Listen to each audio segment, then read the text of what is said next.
In this video, we will discuss about the torque and the angular momentum in the case of a system consisting of n particles.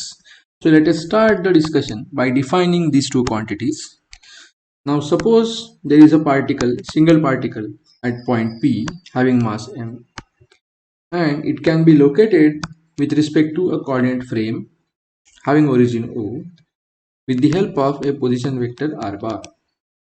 Now suppose there is a force acting on this particle and the direction of the force vector with respect to r bar is theta. Then in this case, torque is defined as the cross product of r bar and f bar. In the terms of magnitude, this torque will be just then rf sine of theta. Its SI unit would be then meter into Newton, or simply Newton meter. Call it as equation 1. Now, when we want to define angular momentum, we can see that suppose this is the position vector r bar, and if the particle is moving with a velocity v bar in some direction, then in that case the angular momentum, which is denoted by letter capital L bar, is defined as r cross p. Now we can remember that this p bar is called as linear momentum and it is given as m times v bar. So L bar is going to be r bar cross m into v bar. We can also try to find out a relation between these two quantities. In order to do so, let us begin with the Newton's second law of motion. Newton's second law of motion. It says that force acting on the particle is equal to rate of change of linear momentum with respect to time. Now if we take cross product on both the sides with position vector r bar, we get this expression. Now by definition, this r bar cross f bar is nothing but the torque.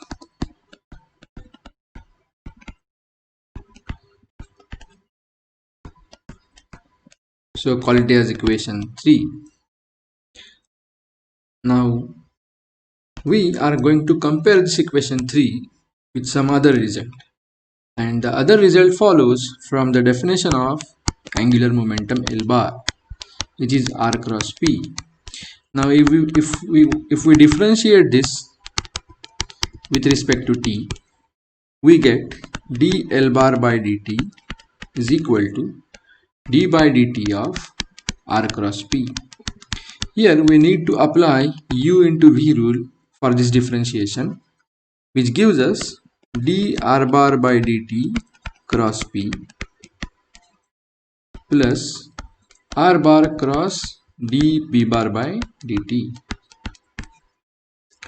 Now by definition, the rate of change of position with respect to time is the velocity v bar crossed with p bar, and p bar is defined as m into v bar plus r bar cross dp bar by dt by Newton's law is f bar, but let us keep it as it is, dp bar by dt.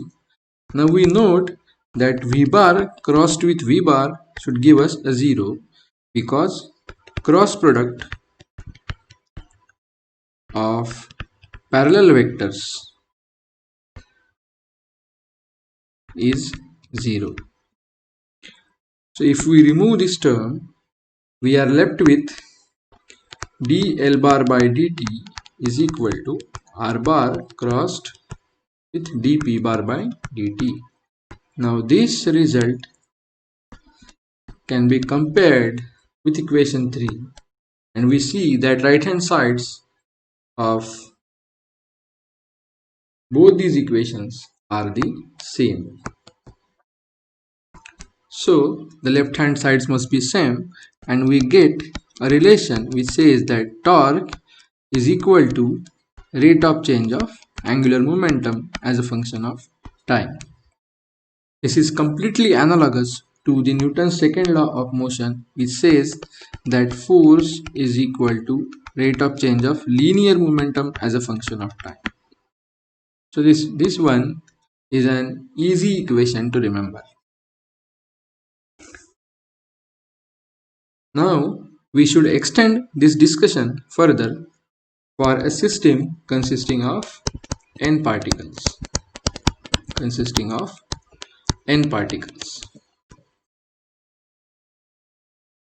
So suppose that there are n particles having masses m1, m2, so on up to mn, with position vectors r1 bar, r2 bar, so on up to rn bar.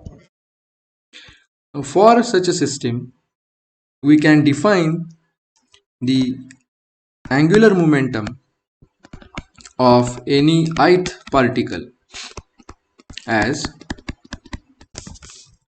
Li bar, using the same definition which we have discussed earlier.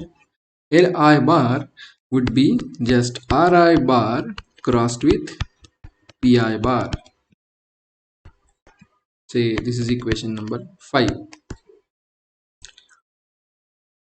So the total angular momentum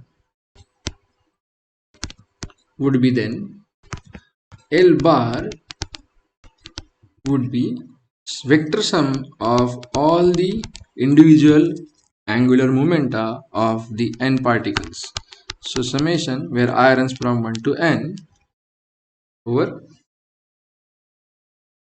all the individual angular momenta, that is L1 bar plus L2 bar and so on up to Ln bar. Therefore, L bar is just summation of Ri bar cross Pi bar. We are incorporating equation number 5 here for the expression for Li bar. Now let us remember this equation as equation number 6. Now we discuss what happens with the torque acting on the body. Torque acting on the system would be just d by dt of L bar. Since L bar is the angular momentum of the system, its rate of change with respect to time would be torque acting on the system. Now we will use equation 6 and write tau bar equal to d by dt of summation of Ri bar cross Pi bar. So instead of this L bar, we are making use of equation 6 and using the expression on the right hand side. So we can expand this as summation using the same u into v rule. We write it as d Ri bar by dt cross Pi bar. So this is the first term plus summation Ri bar cross dpi bar by dt, which is equal to summation. Now this quantity is nothing but Vi bar by definition crossed with Mi Vi bar, since Pi is mass into velocity for ith particle, plus summation Ri bar cross. Now this term is nothing but the force acting on the ith particle, Fi bar, by Newton's second law. Now we see that again we get an expression where we have Vi cross Vi and it is 0, as we have already discussed. So tau bar is now equal to summation Ri cross Fi. Let us say this as equation 7. Now we should note that this force is the force Fi bar acting on ith particle. But we should note that since we are discussing about an n particle system now, so 1, 2, 3 up to n. Now suppose there is a random ith particle sitting here. There are two types of forces which can act on this ith particle. So this Fi bar consists of two types of forces. The first case includes all the external forces acting on the ith particle. So any external agency may exert a force on this ith particle. Now the second component is the internal force component acting on the ith particle. What does that mean? All other particles except this ith particle can also exert force, either repulsive or attractive, on this ith particle. So this Fi internal can also be written as, note that all the other particles are capable of exerting the force on ith particle. So this Fi should include all other particles except the ith particle. So we introduce another summation here which runs over j from 1 to n, but this should not be equal to I. Why is it so?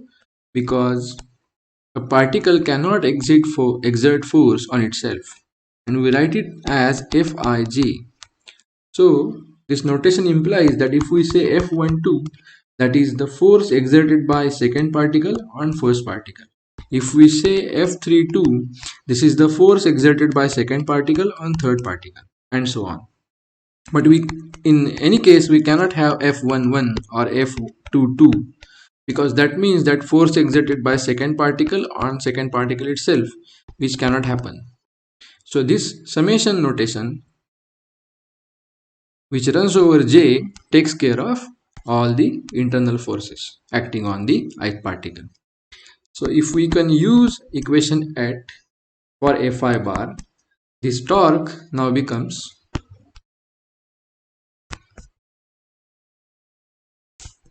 tau bar equal to summation Ri, which was already there, crossed with the two terms Fi external plus summation over j Fij internal. Now this can be split to get summation Ri bar cross Fi external bar plus summation over I as well as j. Now there are two summation signs, Ri bar cross Fij internal bar. Now we must simplify the second term on the right hand side. For that, we need to expand this term. Since the summation sign runs over both the indices I and j runs from 1 to n except I, and I runs from 1 to n. So this term can be expanded as, let us put I equal to 1 and write it as R1 bar cross F12 bar plus R1 bar cross F13 bar plus and so on up to R1 bar cross F1n bar. So there are terms from 2 to n, while we keep the index I fixed. Now let us change this index I to particle number 2. So we get here R2 bar cross F21 bar Of course, we cannot have two bar, so we are going to skip that and we will write the next term as R2 bar cross F23 bar and so on, plus R2 bar cross F2n bar.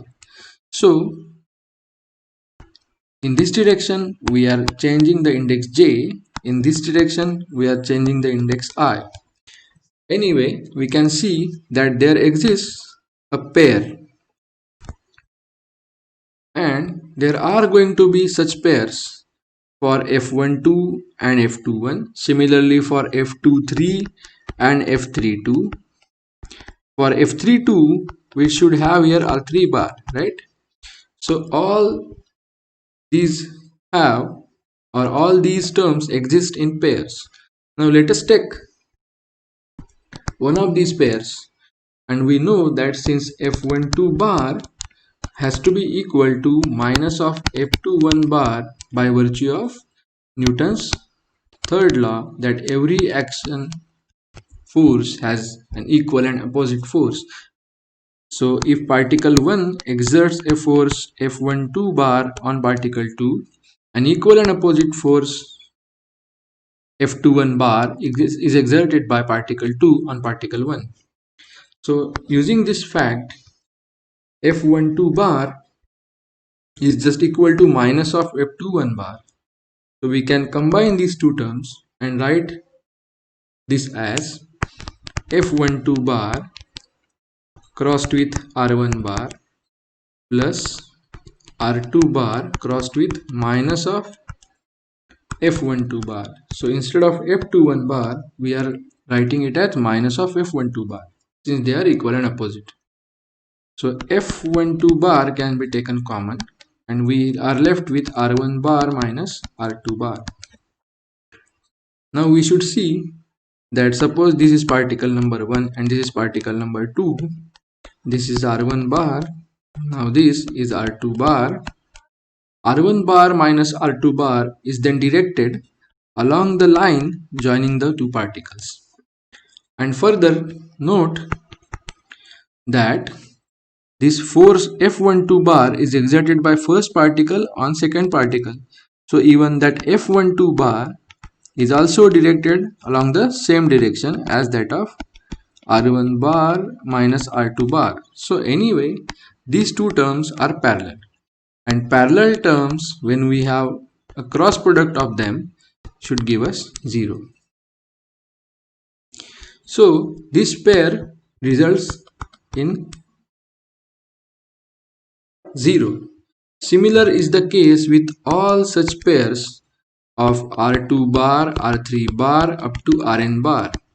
So the essence of this discussion is that this second complicated term, which involves internal forces, is altogether going to be 0, and we are left with the only term as tau bar equal to summation Ri bar cross Fy external bar.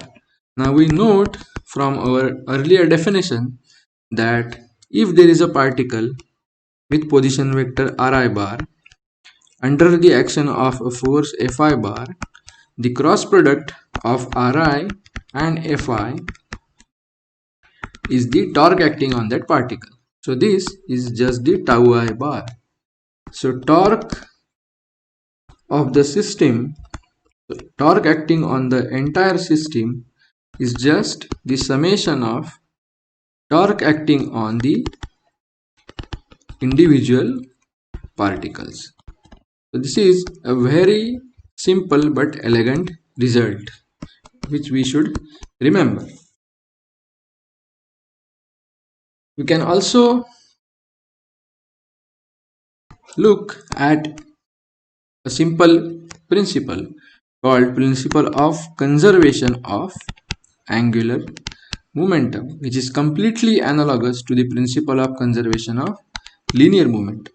So since torque is now d L bar by dt, if we choose L bar to be constant and hence it results in its derivative as a function of time to be equal to 0, then this torque becomes equal to 0. And it says that if no external torque is acting on the body, its momentum is conserved. So this is called as principle of conservation of angular momentum. Let us have another beautiful derivation before we end our discussion. We are going to see what happens to the angular momentum if we see the same system with respect to the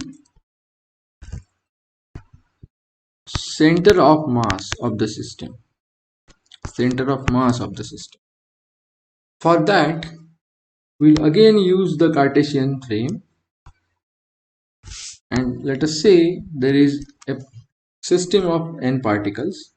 We'll consider only two particles of them with masses m1 and m2 with position vectors r1 bar and r2 bar. Let us say this is the position of the center of mass with position vector capital R bar. The mass of the center of mass is going to be the mass of the system, capital M. Now instead of this origin O of the coordinate frame, we can look at the motion of this body with respect to the center of mass as well. So if we fix the center of mass as our point of interest, we should write or express the positions of the two particles with respect to the center of mass.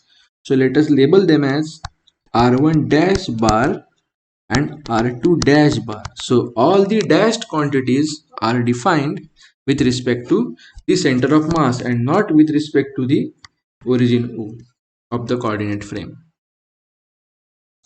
So we get a relation from this that we can see that R1 bar is going to be the sum of R bar and R1 dash bar. So R1 bar is going to be equal to R bar plus R1 dash bar, and this is true for any ith particle. So let us replace this subscript R1 by subscript I, which runs over all the particles. If we differentiate this entire equation with respect to t,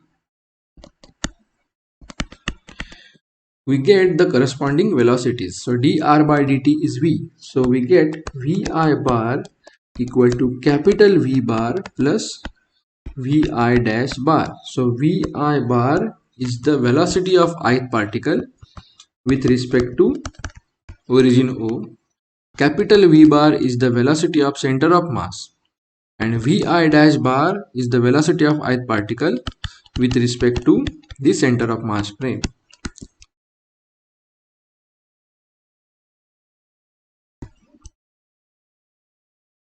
Now, as per the earlier definition, the total angular momentum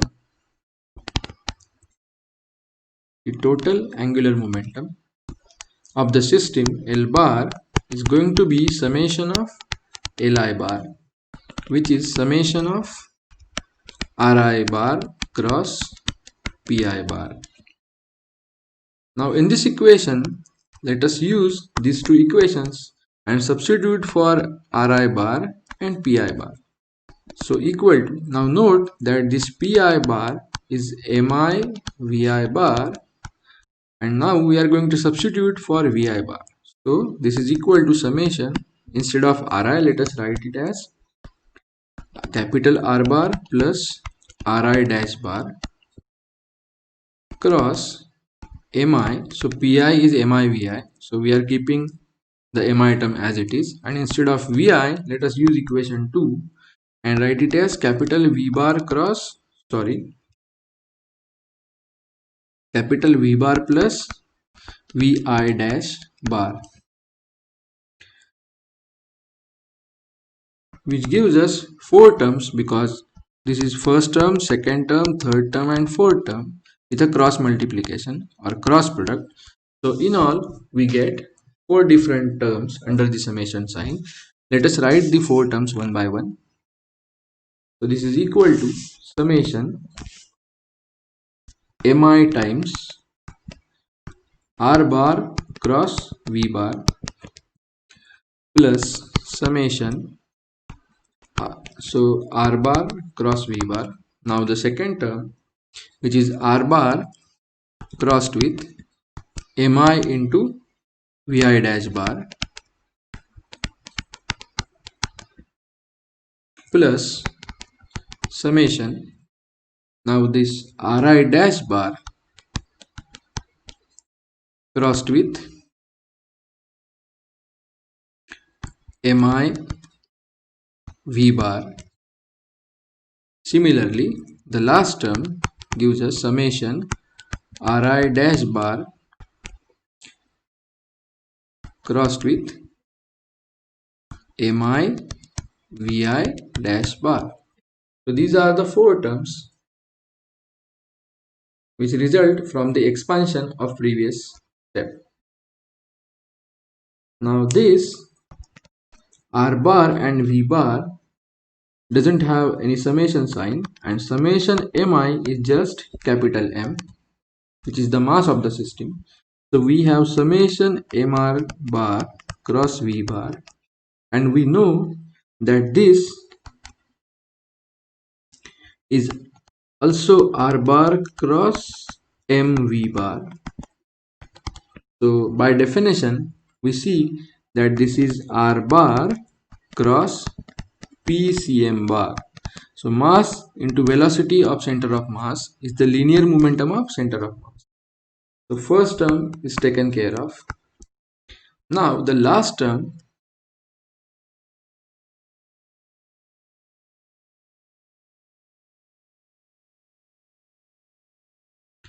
can also be seen again.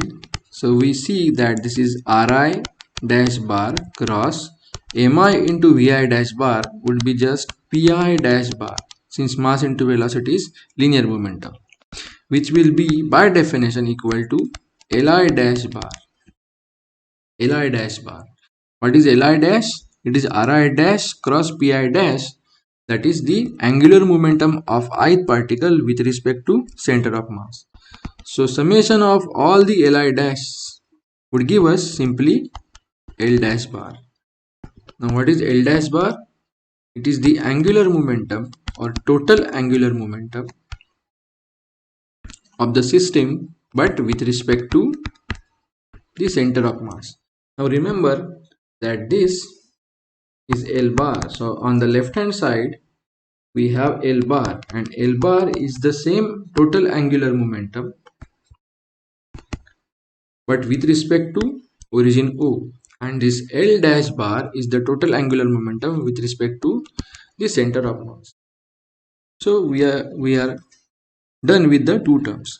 Now for these two terms we see that there is a summation mi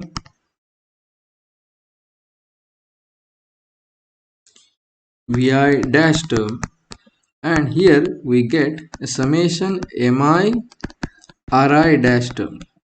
So this mi vi can be written as d by dt of summation mi ri, right? Because ri dash, sorry, since d by dt of ri dash is vi dash. So in both these expressions, namely second term and third term, we get to see this term summation mi ri dash. So what happens to this? We see that summation mi ri dash